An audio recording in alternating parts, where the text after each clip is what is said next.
নমস্কাৰ ছাত্ৰ ছাত্ৰীসকল আজি প্ৰি ফাইনেল এক্সামিনেশ্যন 24-25 জেনেৰেল মেথছৰ মই বিশ্বনাথ জিলাৰ প্ৰি ফাইনেল কোৱেশ্চন পেপাৰটো লৈ আহিছো 45 টা এমসিকিউ দিছে যেনেকৈ আছে তলৰ তালিকাখনৰ খালি ঠাইত y ৰ মান হ'ব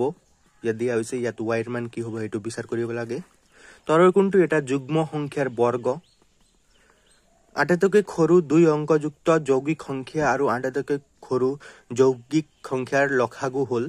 এটো দিছে 4-5 নম্বৰ কোৱেশ্চন বিলাক এনেদৰে দিছে 6 7 8 কোৱেশ্চন বিলাক এনেদৰে হয় ইয়াত স্টেটমেন্ট টাইপ উক্তি টাইপ কোৱেশ্চনো দিয়া হৈছে এইবাৰ পৰীক্ষাত এটো বছৰেদি চলি অহা এটা কমন কোৱেশ্চন অপৰিমেয় সংখ্যা বা পৰিমেয় সংখ্যা কোনটো তেনেদৰে কোৱেশ্চনটো প্ৰত্যেক বছৰে আহে 2 নম্বৰীয়া কোৱেশ্চনটো দুটা মাথা যুক্ত এটা বহুপদৰ তিনটা শূন্য থাকে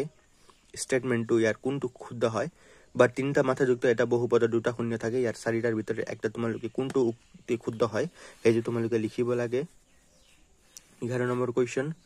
12 number question 13 number 14 number y অক্ষত থকা যিকোনো বিন্দুৰ স্থানাংক হ'ব বা 15 নম্বৰ কোৱেশ্চনটো সমীকৰণ জোৰৰ লেখ দুডাল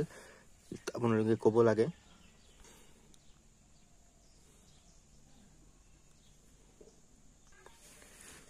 22 23 24 25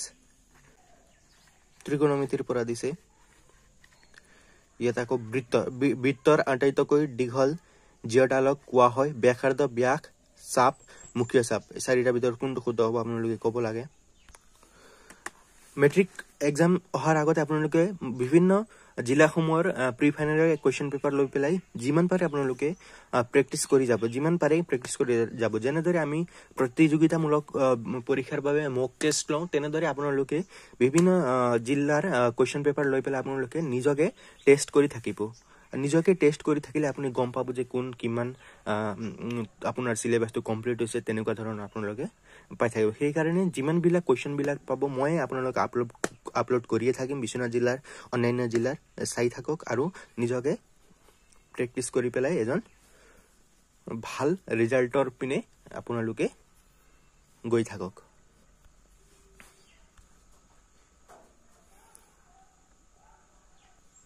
so অন্তিম দুটা 44 আৰু 45 নম্বৰৰ এমসিকিউ আৰু দিস ইজ সেকশন উইথ তোমালোকে 2 নম্বৰীয়া কোৱেশ্চন বিলাক দি দিছে দেখুৱা যে এইটো অপৰিমেয় সংখ্যা দেখাব লাগে উৎপাদক বিশ্লেষণ কৰা এইটো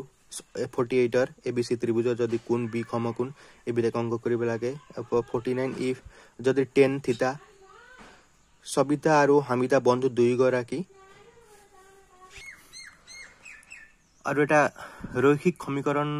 জোৰলৈ ৰূপান্তৰ কৰি সমাধান কৰা তেনেকুৱা ধৰণৰ কোৱেশ্চন দিছে দুটা সংখ্যাৰ বৰ্গৰ পাৰ্থক্য 180 সৰু সংখ্যাটোৰ বৰ্গ ডাঙৰ সংখ্যাৰ 4 গুণ সংখ্যা দুটা ওলোৱা তেনেকুৱা ধৰণৰ কোৱেশ্চন বিলাক দিছে এটো ফুলনি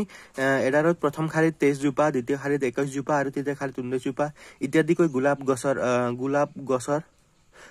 ফুলৰ গছ আছে শেষৰ শাৰীত 5 জোপা গোলাপ ফুলৰ গছ আছে মুঠতে গোলাপৰ খাৰী কিমান তেনেকুৱা ধৰণৰ কোৱেশ্চন বিলাক দিছে ত্ৰিভুজৰ পৰাও কোৱেশ্চন বিলাক দিছে আৰু 56 57 58 সব এটো 2 বা 3 নম্বৰীয়া কোৱেশ্চন বিলাক এনেদৰে দিছে আপোনালোকক আৰু লাষ্টৰ এটা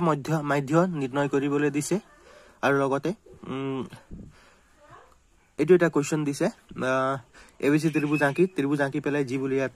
কন্ডিশন কোৱা হৈছে সেইমতে তোমালোকে এটো কৰিব লাগিব আৰু 61 নম্বৰ লাষ্ট কোৱেশ্চনটো দিছে 4 নম্বৰৰ কাৰণে এটা গোলাপ জামুনত চেনিৰ ৰস পৰিমাণ ইয়াৰ আয়তনৰ 30% 5 সেন্টিমিটাৰ দৈৰ্ঘ্য আৰু 2.8 cm ব্যাসৰ দুই মূৰে দুটা